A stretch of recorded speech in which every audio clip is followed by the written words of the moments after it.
Hello అందరికీ, Sunday special ఈరోజు నేను రవ్వ లడ్డు చేసి చూపించబోతున్నాను. తప్పకుండా ట్రై చేయండి. 5 మినిట్స్లో రెడీ అయిపోతుంది. పెద్దగా ఇంగ్రీడియంట్స్ కూడా ఏం అవసరం లేదు.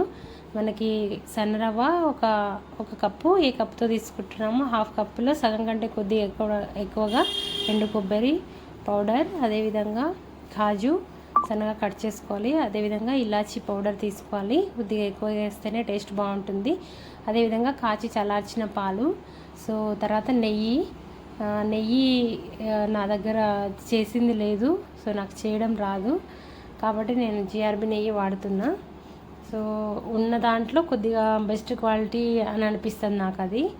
సో ముందుగా కడాయి పెట్టుకొని ఒక 2-3 స్పూన్స్ ఆఫ్ నెయ్యి వేసుకొని దానిలో కాజుని దోరగా ఫ్రై చేసుకోవాలి. సో మరీ మాడిపోకూడదు, కాస్త దోరగా ఫ్రై అవ్వనివ్వాలి. ఎంబడే సన్న రవ్వ తీసి పెట్టుకున్నాం కదా ఒక కప్పు, దాన్ని ఈ బాణీలో వేసి బాగా కలుపుకోవాలి. సో మీడియం ఫ్లేమ్ లేదంటే లో ఫ్లేమ్లో ఉంచుకొని మనం ఈ రవ్వని ఫ్రై చేసుకోవాలి. సో ఒకవేళ ఫ్లేమ్ ఎక్కువగా పెట్టినట్టయితే రవ్వ అనేది మాడిపోతుంది, అడుగంటుతుంది. కాబట్టి కలుపుతూనే ఉండాలి కంటిన్యూస్గా.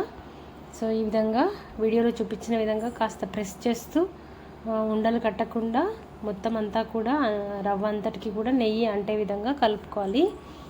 రవ్వ కొద్దిగా కలర్ చేంజ్ అయిన తర్వాత మనం ముందుగా పొడి చేసి పెట్టుకున్న ఎండు కొబ్బరి పొడిని దీనిలో వేసి, ఎండు కొబ్బరి పొడి కొద్దిగా సగం కన్నా ఎక్కువగా వేస్తేనే టేస్ట్ అనేది రవ్వ లడ్డుకు చాలా మంచి టేస్ట్ ఇస్తుంది ఈ ఎండు కొబ్బరి పొడి.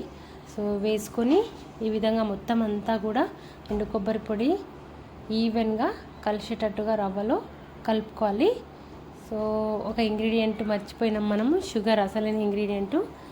ఒక కప్పు రవ్వకి 1 కప్పు షుగర్ తీసుకొని ఈక్వల్ క్వాంటిటీలో దాన్ని మిక్సీ పట్టుకొని పౌడర్ చేసి పెట్టుకోవాలి. సో ఈ వేయించి పెట్టుకున్న రవ్వలో ఇలాచీ పౌడర్ వేసుకొని, ఇలాచీ పౌడర్ కొద్దిగా ఎక్కువగానే వేయాలి. అదేవిధంగా మనం మిక్సీ పట్టి పెట్టుకున్న షుగర్ పౌడర్ని ఈ రవ్వలో కొద్దిగా వేస్తూ కలపాలి. నేను బౌల్ చిన్నగా అయింది, సో కలవట్లేదు కాబట్టి పెద్ద బౌల్ తీసుకొని దానిలో వేసుకొని మొత్తం అంతా కూడా షుగర్ అంతా కూడా రవ్వకి పట్టేటట్టుగా బాగా పిసిగినట్టుగా కలుపుకోవాలి. సో కలుపుకున్న తర్వాత ఇంకా మనము లడ్డూలు కట్టడమే. కాకపోతే ఇట్లనే డైరెక్ట్ లడ్డూలు కట్టలేము. సో మనం ఆల్రెడీ కాచి చల్లార్చిన పాలు పెట్టుకున్నాం కదా, ఆ పాలని కొద్దిగా ఈ రవ్వలో యాడ్ చేస్తూ, మొత్తం పాలు ఒకేసారి పోయకూడదు. సో కొద్దిగా యాడ్ చేస్తూ లడ్డూలు అనేవి కట్టుకుంటూ వెళ్ళాలి. సో పాలు నేను తీసుకున్న క్వాంటిటీ కొద్దిగా తక్కువైనాయి, మళ్ళీ కొన్ని పాలు తీసుకున్నాను. సో ఈ విధంగా అన్నిటినీ లడ్డూలుగా చుట్టుకోవాలి. కాస్త ఆరిన తర్వాత తింటే టేస్టీ రవ్వ లడ్డులో 5 మినిట్స్లో రెడీ. సో ఇదండి ఇవాళ వీడియో. మీకు నచ్చినట్టయితే లైక్ చేయండి, షేర్ చేయండి, సబ్స్క్రైబ్ చేసుకోండి మన ఛానల్ని మరిన్ని వీడియోస్ కోసం. థ్యాంక్ యూ అండి. Thanks for watching. బాయ్.